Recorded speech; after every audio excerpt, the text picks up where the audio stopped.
मेरे बहन भाइयों, हम इस साल के चौथे त्रिमास में हैं और हम पढ़ रहे हैं परमेश्वर की योजनाओं के विषय में, जो बना रहा है हम सबको बचाने की। और इस योजना का हिस्सा हम सब हैं, क्योंकि इस योजना के द्वारा हम जैसे बचे हैं, दूसरों को बचाना हम सब के लिए बहुत जरूरी है। और आज इसी वार्तालाप में, इसी बाइबल के अध्ययन में हमारे साथ हैं मुख्य अतिथि, हमारे साथ हैं पास्टर फ्रैंकलिन फ्रांसिस जी, आपका स्वागत है। हमारे साथ हैं मिसेस दीपिका जी, आपका भी स्वागत है। आइए हम आज की जो लेसन है, जो हमारा सैबथ स्कूल का अध्ययन है, इसकी शुरुआत करते हैं। और मैं पास्टर फ्रैंकलिन फ्रांसिस जी आपसे रिक्वेस्ट करूंगा, प्रार्थना में आप अगुवाई करें। आइए प्रार्थना करें। स्वर्गीय पिता परमेश्वर, एक बार फिर हम आपका धन्यवाद देते हैं कि आपने हमें मौका दिया है कि हम आपके सैबथ स्कूल पाठ का अध्ययन कर सके। प्रभु, हमें ज्ञान, बुद्धि और अपनी पवित्र आत्मा का दान दें कि जो कुछ भी हम बोलते हैं, जो कुछ भी हम सुनते हैं, प्रभु उसको अपने जीवन में उतार सके। प्रभु यीशु मसीह के नाम से मांगते हैं, आमीन आमीन। बहुत बहुत धन्यवाद भाई साहब प्रार्थना के लिए। ये समय है कि हम जिस तरीके से पढ़ रहे हैं, परमेश्वर की योजना हमारे लिए बहुत महत्वपूर्ण है। आज हम देखेंगे योजना के लिए परमेश्वर की बुलाहट। योजना जो है, बुलाता है परमेश्वर कि हम उसका हिस्सा बने। प्रकाश डालें भाई साहब, क्या कहता है परमेश्वर का वचन है इसमें? पास्टर श्याम, बहुत ही अच्छा प्रश्न है। और दूसरे सब स्कूल पाठ में भी हमने इन दो विषय पर गौर किया था, शिष्य बनाना और जो है वो सनातन सुसमाचार। और अब हम यहाँ पर देखते हैं कि ये आखिरी समय में परमेश्वर जो है वो हम सबों को अपनी इस योजना के तहत बुला रहा है। हमने दो आयतों पर गौर किया था, मत्ती 28 का और प्रेरितों के काम 1:8 में। और एक बार फिर हम उन्हीं आयतों को जो है वो दोहराना चाहते हैं, जिससे कि हम ये और भी भली भांति समझ सकें कि परमेश्वर की अपने योजना के लिए जो बुलाहट है, जो बुलाना है, वो इतना अहम जो है वो क्यों हो जाता है। यहाँ पर लिखता है कि तुम पर पवित्र आत्मा आएगा तो क्या करें, वो मदद ना करें। परमेश्वर चाहता है कि हम और आप अपने उस कंफर्ट जोन से, अपने उस आरामदायक से क्या करें, हम बाहर निकले। हम देखते हैं कि दीपिका ने हमको बताया था कि परमेश्वर ने अब्राहम से कहा कि तू अपने उस कुटुंबियों से, अपने पिता से, अपने परिवार से तू बाहर निकल और मैं तुझे वो जगह बताना चाहता हूँ जहां तू जाएगा और वहां पर मैं तुझे क्या करूंगा, बहुत ऐसे आशीष दूंगा। जो तुझे शाप देगा मैं उसे शाप दूंगा, जो तुझे आशीष देगा मैं तुझे जो है वो आशीष दूंगा। हमने जो है वो शिष्यों के बारे में भी जो है वो पढ़ा है। परमेश्वर चाहता था कि वो यरूशलेम से निकले, यहूदिया में जाएं, समारिया में जाएं और दुनिया के पूरे छोरों तक जाएं और सुसमाचार का प्रचार करें। हमने ये भी देखा था कि बाबुल में जो है किस प्रकार से वो मीनार या गुम्बद जो है वो बना रहे थे और वो उसी दायरे में रहना चाहते थे। पर परमेश्वर चाहता था कि वो वहां से बाहर निकले, अपने कंफर्ट जोन से जो है वो बाहर निकले और परमेश्वर के उस महान योजनाओं को क्या करे, वो लोगों तक जो है वो पहुंचाए। कई बार पादी साहब हमसे गलती हो जाती है, आई मी एंड माई सेल्फ, मैं, मेरे लोग और मेरा परिवार, हम उसी दायरे में, उसी में सीमित जो है वो रहना चाहते हैं। पर आज का जो सैबथ स्कूल पाठ है, जो परमेश्वर की बुलाहट है, वो सिर्फ हमारे तक ही सीमित ना रहे, पर हम उसको क्या करें, यरूशलेम में, यहूदिया में, समारिया में और दुनिया के सारे छोर तक जो है वो पहुंचाए। तभी जो है वो परमेश्वर की जो योजना है, जो परमेश्वर ने हम सबों के लिए बनाई है, वो क्या होगी, वो पूरी जो है वो हो सकेगी। बहुत बहुत धन्यवाद। यही चीज दर्शाती है कि हम सब बुलाए गए हैं परमेश्वर की योजना के लिए। आज हम स्टूडियो में बैठे हैं, यहाँ पर हम लोग सैबथ स्कूल का जो अध्ययन चल रहा है, ये भी एक परमेश्वर की योजना का हिस्सा है, ताकि हम ये योजना जो प्रभु हमें दे रहा है, हम लोगों तक, बहन भाइयों तक, जो हमारे दर्शक हैं, उन तक पहुंचा सके।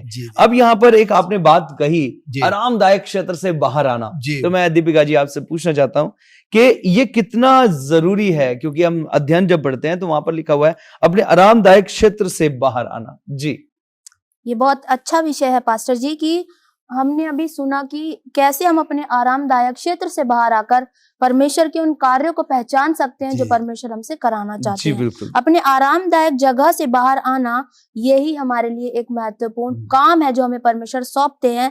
उत्पत्ति 11 के 1 से 9 के अंदर अब जैसे हमने सुना कि कैसे परमेश्वर ने उस देश की बात की है जहां पर परमेश्वर के लोग जो थे वो उस योजना को पूरी नहीं करने के लायक हो रहे थे, वो उस योजना से बाहर आना, उस योजना में शामिल ही नहीं होना चाह रहे थे, वो अपने ही तक सीमित रहना चाह रहे थे। वे एक विशाल संरचना बनाने की योजना बना रहे थे जी। कि वे एक शहर जो शिनार देश के विषय में हमने सुना कि वो एक ऐसी मीनार बनाकर दुनिया में कहीं और जो वो मीनार मौजूद नहीं है, बिल्कुल ऐसी ही क्या है, एक ऐसी वो बना रहे थे प्रतिमा को, एक मतलब एक ऐसे मीनार को बना रहे थे जी कि एक मीनार जो स्वर्ग तक पहुंच जाती। जी उन्होंने क्या सोच लिया कि वो एक ऐसी चीज को बना देंगे कि जो स्वर्ग तक पहुंच जाएगी, ताकि वे अपना काम जो है और बहुत और आरामदायक तरीके से कर सके। आज भी लोग कितनी बार कोशिश करते हैं, चाहे वो राजनीतिक तौर पर हो, व्यावसायिक तौर पर हो या धार्मिक तौर पर हो, जी जिनका माध्यम वह अपना नाम बढ़ाने के लिए नाम करना बढ़ाने के चाहते लिए हैं, करते हैं, और जैसे वो उस समय चाहते किया हैं। था। जी, जी बिल्कुल और वो उस समय के लोग भी यही कर रहे थे, लेकिन वह निरर्थक और अर्थहीन बातों को सामने लाते हैं। जी अगर हम देखें सबोपदेशक 2 के 1 से 11 में, यहाँ परमेश्वर का वचन बहुत सी बातों के विषय में बताता है कि जिसके विषय में हम सीखते हैं। पर यहाँ पर हम एक चीज को देखेंगे जहाँ पर परमेश्वर का वचन हमें एक बहुत अच्छी बात बताता है कि सबोपदेशक उसका 2 का 11 में हमें यहाँ पर देखने को मिलता है कि तब मैंने फिर से अपने हाथों के सब कामों की और अपने सब परिश्रम को देखा, तो क्या देखा कि सब कुछ व्यर्थ और व्यर्थ है। वायु को पकड़ना और संसार में कोई भी इसका लाभ नहीं है। नहीं है यहाँ पर बिल्कुल। परमेश्वर का वचन हमें बताता है कि जब हम अपनी आरामदायक उस क्षेत्र से बाहर आकर उन सारी चीजों को महसूस करते हैं, तो हमें लगता है कि वो तो सब कुछ व्यर्थ था, जिनकी हम बिल्कुल। लालसा कर रहे थे, बिल्कुल। जिनको हम सोच रहे थे। यह लोग गुम्मट बनाने की जो थी एक प्लानिंग बना रहे थे कि वो बिल्कुल। पृथ्वी पर बिखरने से बच जाएं। बच जाए अपने स्वार्थ के लिए वो एक दूसरे के साथ रहना चाहते जी थे, बिल्कुल और लेकिन परमेश्वर की तो योजना कुछ और ही थी, और वो बिल्कुल। चाहते थे कि क्या हो, वो सब पूरी पृथ्वी पर भर जाएं, जैसा कि परमेश्वर ने उस समय पर, अगर हम देखें अदन की वाटिका में आदम और हव्वा को ये आशीष दे दी थी कि फलो फूलो और Yes. पृथ्वी पर भर भर जाओ, जाओ बिल्कुल पर वो बिल्कुल। इस योजना को रोक रहे थे अपने कामों के द्वारा, और परमेश्वर चाहते थे कि इस योजना का फिर से क्या हो जाए, फिर से वो बढ़ने पाए। और परमेश्वर यहाँ पर जो अपने वादों के पक्के हैं, वो इस प्रतिज्ञा को पूरे भरोसे के साथ क्या थे, बढ़ाना चाहते थे। अगर हम देखें उत्पत्ति 9 का 14 और 15 के अंदर भी, अगर हम देखें नूह के समय में जब परमेश्वर ने क्या किया कि वो जल प्रलय की बात आई, जो लोग क्या थे, परमेश्वर की योजना से भटक रहे थे, पर फिर भी परमेश्वर ने अपने प्रेम के द्वारा उस बात को क्या किया, पूरा किया। और परमेश्वर ने फिर इस बात को सामने किया कि उन्होंने फिर ये कहा कि वो अब जल प्रलय के द्वारा उस पृथ्वी को यानी कि नाश नहीं करेंगे। यहाँ पर हम एक चीज और देखते हैं, जिस तरीके से मिस श्रीमती दीपिका जी ने बताया कि यहाँ पर जो लोग थे वो परमेश्वर की कई बातों को तोड़ रहे थे, और वो ये भरोसा भी नहीं कर रहे थे कि प्रभु की जो प्रतिज्ञा है वो हमारे ऊपर होगी कि वो जल प्रलय से अब हमें खत्म नहीं करेगा। वो सोच रहे थे कि हम बना लें ताकि कभी ऐसा प्रलय आए तो हम यहाँ बच जाएं। लेकिन परमेश्वर की योजनाओं को समझना बहुत जरूरी है। अपने आरामदायक, अपने कंफर्ट जोन से हमें बाहर आने की बहुत जरूरत है। बहुत बहुत धन्यवाद इस अच्छे विचार विमर्श के लिए। प्रिय दर्शकों, ये हमारा विचार विमर्श, ये सबत स्कूल का अध्ययन यूं ही चलता रहेगा। आपसे मिलते हैं हम एक छोटे से ब्रेक के बाद। प्रिय दर्शकों, आपका स्वागत है। ब्रेक के बाद हम यहाँ पर चर्चा कर रहे हैं सबत स्कूल के इस अध्ययन के अंदर कि किस तरीके से परमेश्वर की योजना के लिए हमारी बुलाहट है, और किस तरीके से हम देख रहे हैं आरामदायक क्षेत्र से बाहर आना। और अब मैं पास्टर जी आपके पास आना चाहता हूं और आपसे सवाल पूछना चाहता हूं कि पूरे संसार के लिए हम आशीष कैसे बन सकते हैं? जी, हम सोमवार के पाठ में हैं, और बहुत ही अच्छा प्रश्न है पादी साहब कि पूरे विश्व के लिए, पूरे संसार के लिए हम एक आशीष का कारण जो है वो कैसे बन सकते हैं। जी। मैं आपका ध्यान जो है वो उत्पत्ति उसका 12वां अध्याय उसके 1 पद से लेकर 3 पद तक जो है वो ले जाना चाहता हूं, जहां पर इस प्रकार से लिखता है, यहोवा ने अब्राहम से कहा, अपने देश और अपने कुटुंबियों और अपने पिता के घर को छोड़कर उस देश में चला जा जो मैं तुझे दिखाऊंगा, और मैं तुझे एक बड़ी जाति बनवाऊंगा और तुझे आशीष दूंगा और तेरा नाम महान करूंगा, और तू आशीष का मूल होगा। जो तुझे आशीर्वाद दे उन्हें मैं आशीष दूंगा, और जो तुझे कोसे उसे मैं शाप दूंगा, और भूमंडल के सारे कुल तेरे द्वारा आशीष पाएंगे। तो हम यहाँ पर देखते हैं कि ये बात बहुत बहुत साफ हो जाती है कि कैसे जो है परमेश्वर ने अब्राहम को क्या किया, अपने उस योजना के तहत जो है वो बाहर निकाला, और उस योजना के तहत जो है हम देखते हैं कि अब्राहम ने परमेश्वर का कहना माना, उसकी आज्ञा का पालन किया, बिना किसी सेकंड विचार के या थॉट के वो जो निकल गया, अपने कुटुंबियों को, अपने परिवार को, अपने पिता के घर को जो है वो छोड़ा बिल्कुल, और वहां से बिल्कुल, उस देश में चला गया जो परमेश्वर ने उसे जो है वो आज्ञा दी थी जी। जाने के लिए। और अब हम यहाँ पर देखते हैं कि जब आप अब्राहम के बारे में पढ़ेंगे तो हम देखते हैं कि पूरे 17वें अध्याय तक जो है उसका नाम अब्राहम था।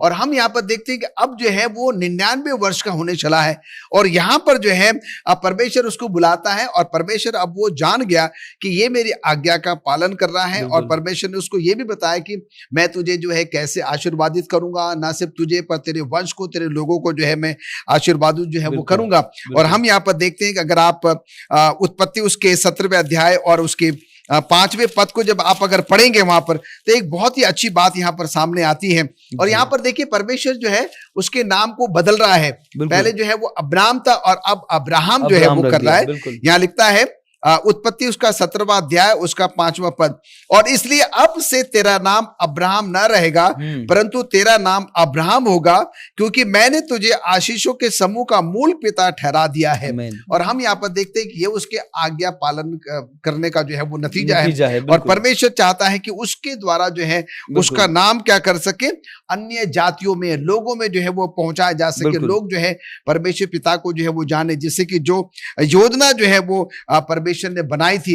और हम यहाँ पर देखते हैं कि परमेश्वर के लिए कोई भी काम असंभव नहीं है। बिल्कुल। हमारा परमेश्वर जो है असंभव को संभव में बदलने वाला जो है वो परमेश्वर है। आमीन। और इस 99 वर्ष की उम्र में जो है हम देखते हैं कि परमेश्वर ने जो है कैसे अब्राहम को जो है वो आशीषों से परिपूर्ण आमीन। किया है। और उसका बिल्कुल। सिर्फ एक ही कारण था, उसने उसकी बुलाहट को स्वीकार किया स्वीकार किया, और बिल्कुल। उसको उसकी आज्ञा का पालन किया। और बिल्कुल। जैसे परमेश्वर ने कहा वैसा उसने किया और परमेश्वर ने उसको बहुत ज्यादा आशीषों से परिपूर्ण किया। आमीन, आमीन। और हम देखते हैं कि अब्राहम किस तरीके से आशीषों का मूल ठहरा। जी जी और अगर हम इस चीज के बीच में एक और बात को देखते हैं पास्टर जी, जी हम जिस तरीके से दूसरे क्वार्टर की पढ़ाई कर रहे हैं, सबस स्कूल की जी करी हमने, जो पिछले साल इसी साल के अंदर करी, जी जी वहां पर एक था जब ये 3 स्वर्गदूतों के संदेश में कहता है कि परमेश्वर का डर मानो और डर उसकी मानो। महिमा करो, जी। है ना। तो वहां पर वो डर के विषय में जब सीखे थे, आज्ञाकारिता के विषय में जी था बिल्कुल कि अब्राहम ने बिना किसी मतलब आज्ञा का उल्लंघन किया, उसने हर एक आज्ञा को माना। जी जी बेटे को मांगा प्रभु जी, ने, तो बेटे जी। को भी ले गया। तो यहाँ पर दर्शाता है कि अब्राहम को प्रभु आशीष दे रहा है, जी वो आशीषों का मूल बनाता है जब आप उसकी आज्ञाओं को मानते और हैं। इसलिए पादी साहब उसको बिल्कुल। विश्वासियों के पिता भी कहा गया विश्वासियों का पिता भी कहा गया है। ये बहुत जी बड़ी हाँ, बात जी है आज्ञाकारिता के कारण। बहुत बहुत धन्यवाद pastor ji. Thank you sir. यहाँ पर श्रीमती दीपिका जी आपके पास आना चाहता हूँ। यहाँ पर हम एक बात देखते हैं कि अब्राहम की बुलाहट क्या आसान थी क्या परमेश्वर की योजना के लिए? क्या कहते हैं आप इस पर? ये एक बहुत अच्छा विषय है पास्टर जी कि अब्राहम की बुलाहट।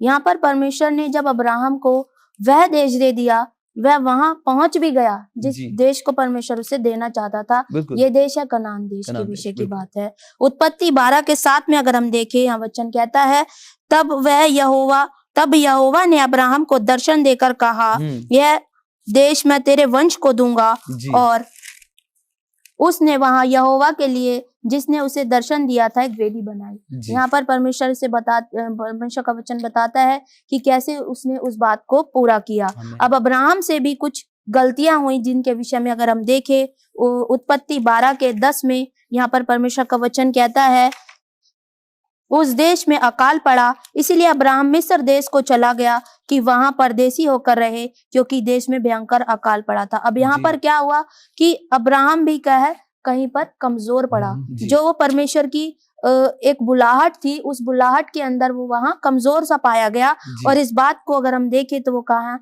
जिस देश के विषय में उससे बात की गई थी, वो कहाँ चला गया, पर मिस्र देश को मिस्र चला देश में गया, चला गया, जहाँ उसको पर छोड़ दिया। अकाल था। उस देश में उसने उस प्रतिज्ञा वाले देश को छोड़ दिया जो परमेश्वर ने उसे सौंपा था। अगर हम उत्पत्ति 12 में देखें तो परमेश्वर ने उसे पहले ही क्या दिया था कि तू उस देश को चला जा जी जो मैं तुझे बताता हूँ। जी। और वह अपनी समझ से वहां चला गया और वहां पर उसने झूठ बोला और मिस्र देश में उसके कारण विपत्तियां आई, जिससे उस देश के अंदर क्या हुआ, बहुत ज्यादा परेशानियों का सामना करना पड़ा। सारा को परमेश्वर ने बचाया अपनी विपत्तियां डालकर, और प्रभु ने अब्राहम को फिर क्या किया, पापों की माफी भी माफी दे दी। बहुत बहुत धन्यवाद। यहाँ पर एक और घटना घटती है अब्राहम के विषय में, जिस तरीके से हम देख रहे हैं कि परमेश्वर ने अब्राहम को बुलाहट तो की, लेकिन अब्राहम ने भी कहीं पे कमजोर पड़ा, जी क्योंकि वो कनान देश में, हम पढ़ रहे थे, एक बार लेसन स्टडी आया था, जी तो परमेश्वर उसको जब आशीष दी तो वहां पर उसको ब्लेस कर सकता था उस देश के लिए, उस जी, देश के अंदर जी, भी, अकाल वाले जी, देश में भी, जी, लेकिन वो डर गया और वो वहां से चला गया, जी, और ये उसके लिए थोड़ा बहुत, उसके लिए कुछ कमियां उसके जीवन में आई, जी, जी, लेकिन फिर भी अब्राहम ने अपनी बुलाहट को जी, स्वीकार किया स्वीकार किया। और वो वहां जाता रहा जहां परमेश्वर उसको भेजता था। बहुत बहुत धन्यवाद इस अच्छे विचार विमर्श के लिए। जी। प्रिय दर्शकों, आप कहीं मत जाइएगा, हमारा ये अध्ययन यूं ही चलता रहेगा। मिलते हैं एक छोटे से ब्रेक के बाद। प्रिय दर्शकों, आपका स्वागत है। ब्रेक के बाद हम लोग अध्ययन कर रहे हैं सैबथ स्कूल का, और बहुत ही महत्वपूर्ण विषय है कि किस तरीके से हम परमेश्वर की योजना का हिस्सा बनते हैं। अब यहाँ पर मैं पास्टर फ्रैंकलिन फ्रांसिस जी आपके पास आना चाहता हूं।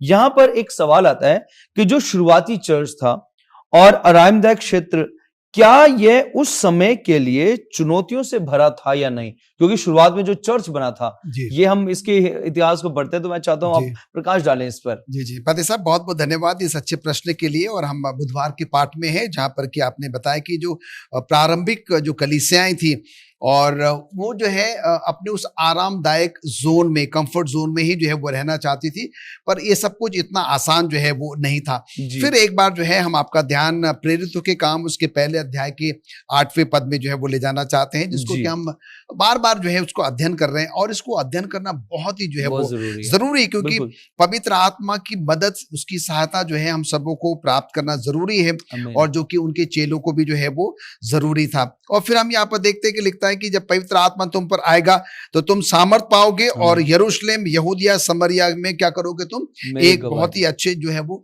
गवाह जो है वो बिल्कुल। ठहरोगे। और हम यहाँ पर देखते हैं कि 67 से पहले तक ये जो प्रभु यीशु मसीह के जो चेले थे वो यरूशलेम तक ही सीमित थे। वो अपने परमेश्वर का जो संदेश था वो अपने लोग ही तक ही वो सीमित रहना चाहते थे, पर बस। परमेश्वर की योजना तो कुछ और थी। परमेश्वर बिल्कुल। चाहता था कि वो क्या करें, यहूदिया में जाएं, उसके बाद जो है समरिया में जाएं, समरिया में जाएं। और अन्य अन्य क्षेत्रों में जो है वो जाएं।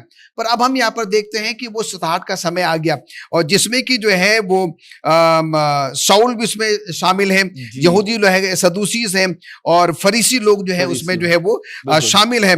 और हम यहाँ पर ये भी देखते हैं कि ये सब के सब जो है वो परमेश्वर की उस योजनाओं को वहीं के वहीं सीमित रखना चाहते थे, जी। जो कि परमेश्वर की ऐसी योजना जो है वो नहीं थी। बिल्कुल। और हम ये भी देखते हैं कि परमेश्वर के जो चेले थे, प्रभु यीशु मसीह के जो चेले थे, वो जो है अब तक वो बाहर नहीं गए थे, बिल्कुल। और इसलिए परमेश्वर उनको यरूशलेम से बाहर निकालना चाहता था, अपने उस कंफर्ट जोन से जो है वो बाहर निकालना चाहता था। तब वो बिल्कुल। यहूदियों में गए, समरिया में गए, और उन्होंने फिर क्या किया, परमेश्वर के सुसमाचार का प्रचार जो है वो करना शुरू कर दिया। और हम यहाँ पर देखते हैं कि यही सुसमाचार का जो प्रचार है वो लोगों तक जो है वो फैलता चला गया, बिल्कुल। और उसमें से कुछ लोग तो उसको समझ पाते थे, और जी। कुछ लोग जो है वो समझ नहीं पाते थे। बिल्कुल। हम बात करते हैं पतरस की। पतरस भी जो थोड़ा सा डरा सहमा हुआ सा था, बिल्कुल। और वो भी जो है अपने ही कंफर्ट जोन में रहना चाहता था। वो सिर्फ यहूदियों में ही जो है वो परमेश्वर का प्रचार जो है वो करना चाहता था। पर हम देखते हैं कि पौलुस जो है वो जेंटाइल्स में या अन्य जातियों में जो है वो प्रभु परमेश्वर के सुसमाचार को या उस योजना को जो है वो लेकर जाना चाहता था। और हम यहाँ पर देखते हैं कि जो पतरस है वो अपने ही उस कंफर्ट जोन में जो है वो रहना चाहता था। अब यहाँ पर परमेश्वर ने क्या किया, उसके मन को जो है वो बदला, उसके मन में जो है एक परिवर्तन आया। और ये परिवर्तन कैसा आया, जिसका वर्णन हम प्रेरितों के काम उसके 10वें अध्याय उसके 9 आयत से लेकर 15वें आयत में देखते हैं। और यहाँ पर पतरस क्या करता है, एक दर्शन देखता है, और वो समय आ गया कि पतरस भूखा है, उसको भोजन की जरूरत है। और हम देखते हैं कि वो छत पर है, खाने में अभी देर है, और वहां पर जो है वो एक बड़ी सी चादर जो है एक पात्र के रूप में उतरते हुए देखता है। और जिसमें क्या है कि वो क्या देखता है कि वो सारे जो 4 पैर वाले जो प्राणी हैं, रेंगने वाले प्राणी हैं, जंतु हैं, पक्षी हैं, और उस पर जो है वो गिराए जाते हैं। और परमेश्वर जानता है कि पतरस को जो है भूख लगी हुई है, और परमेश्वर जो है पतरस से कहता है कि तू क्या कर, इनको चुन और इसको उठा, और तू क्या कर, वो खा ले। और हम देखते हैं कि पतरस जानता है कि सारे के सारे क्या है, ये अशुद्ध चीजें हैं। और तब पतरस कहता है कि प्रभु ऐसा कैसे हो सकता है, मैंने कभी इसका सेवन नहीं किया। परमेश्वर से कहता है कि जिसको मैंने शुद्ध किया है, तू उसे अशुद्ध जो है वो कैसे कह सकता है। परमेश्वर यहाँ पर इन बातों के द्वारा पतरस को समझाना चाहता था कि परमेश्वर का वचन जो है वो सब लोगों के लिए है। आमीन, वो आमीन। एक कुछ ही लोगों तक सीमित जो है वो बिल्कुल, नहीं है। बिल्कुल, ये जो जानवर जो है वो चादर के तौर पर उस पात्र में जो दिखाया गया था, बिल्कुल। परमेश्वर से जो खाने के लिए कह रहा है, उसके द्वारा परमेश्वर उसको ये समझाना चाहता था, जो अब तक उसके समझ में नहीं आया था, कि परमेश्वर की योजना जो है वो सब लोगों के लिए, आमीन। पर वो सीमित लोगों तक ही रखना चाहता था। बिल्कुल। और यहाँ पर जो है वो पतरस इस बात को समझ जाता है, तब वो कहता है कि परमेश्वर प्रभु आपने आज्ञा दी है, मैं इसको खाने को तैयार है। इसका मतलब ये है आमीन। कि अब पतरस जो है प्रभु का संदेश जो है उसकी योजना को जो है वो अन्य तक जो है वो अन्य तक ले जाना पहुंचाने के लिए। चाहता है। बिल्कुल, बिल्कुल, और जो बिल्कुल। हम बाकी आगे को देखेंगे उसने क्या किया, उसकी योजना को जो है वो आगे भी वो लेकर गया। Thank you so much pastor ji, ये अच्छी विचार हैं, बहुत ही बढ़िया कि उन्होंने अपने कंफर्ट जोन को, अपने आरामदायक क्षेत्र को छोड़ा और बहुत पीड़ाएं, बहुत दुख से। जी। अब यहाँ पर मैं आपके पास आना चाहता हूँ श्रीमती दीपिका जी, यहाँ पर कहता है आप जहां हैं वहीं से शुरुआत करें, और इस कार्य की शुरुआत को हम देखते हैं कैसे ये कार्य शुरू होता है जहां पर आप हैं। ये बहुत अच्छी बात है कि हम यहाँ पर परमेश्वर में हमसे बात कर रहे हैं कि हम जहाँ पर हैं वहीं से शुरुआत करें, क्योंकि परमेश्वर चाहते हैं कि अब जब हमें परमेश्वर ने अपनी बुलाहट में, अपनी योजना में बुला लिया है, तो अब हम उन कार्यों में भी जुट जाएं। और प्रेरितों के काम 1:8 में, जैसे कि अभी हमने सुना भी पास्टर जी से, तो यहाँ पर परमेश्वर चाहते हैं कि अब हम उस काम को अपने तक सीमित ना रखें, उस काम को फैलाएं भी। यह सिद्धांत यीशु द्वारा निर्धारित है कि हमें सेवा का काम जो है करना है, उसके शीशे के रूप में, उसकी शीशे के रूप में करने की हमें बहुत आवश्यकता है। यह एक खुशखबरी है, जैसा कि अभी हमने पिछले अध्याय में सीखा था कि ये सत्य के द्वारा हमें ये दिखाना नहीं है कि वह कितने गलत हैं। यानी कि जब हम दूसरों के पास जा रहे हैं तो हमें उनकी खामियां नहीं, वरन उनके हमें क्या है, पॉजिटिविटी को बताना है, बल्कि यह है कि हम 3 स्वर्गदूतों के संदेश द्वारा यीशु को कैसे उनके साथ साझा कर सकते हैं। बिल्कुल। हमें उस स्थान पर गवाह बनना है जहां हम शारीरिक रूप में रहते हैं। बिल्कुल। यानी कि जहां पर हम काम करते हैं, जिनके बीच हम उठते बैठते हैं, उन सभी के बीच में हमें इस काम को जारी रखना है। इसमें हमारा घर भी आ सकता है, पास पड़ोस भी आ सकता है, और समुदाय के लोग भी आ सकते हैं, जिन्हें हम शामिल कर सकते हैं। हमें सबसे पहले उसके गवाह बनना है खुद, और फिर दूसरों पर जाकर उस गवाही को प्रकट करना है, ताकि परमेश्वर का पवित्र आत्मा के द्वारा उनके भी जीवन में बदलाव हो, उनके भी जीवन में वो गवाहियां प्रस्तुत हो सके। बहुत बहुत धन्यवाद इस अच्छे विचार के लिए। मैं धन्यवादित हूँ दीपिका जी आपका, और धन्यवादित हैं पास्टर फ्रैंकलिन फ्रांसिस जी आपका। आप हमारे साथ स्टूडियो में आए और इस परमेश्वर की योजना, इस बुलाहट की आपने प्रकाश डाला। आपका बहुत बहुत धन्यवाद। प्रिय दर्शकों, मैं आपका धन्यवादित हूं कि आपने बड़े ध्यान से इन विचारों को सुना है। ये बुलाहट हम सब के लिए है। इस हफ्ते का जो हमारा चैलेंज है, इस हफ्ते हमने देखना है उन लोगों को, हमने देखना है कि हम जहां पर हैं अपने उन बहन भाइयों के लिए प्रार्थना करें कि प्रभु ने हमें जिस जगह पर रखा है वो लोग भी बचाए जाएं, प्रभु के साथ और प्रभु के लिए तैयार किए जाएं। हम आपसे मिलते हैं अगले अपने अध्ययन में। तब तक आप सब हमसे जुड़े रहें। सबको जय मसीह।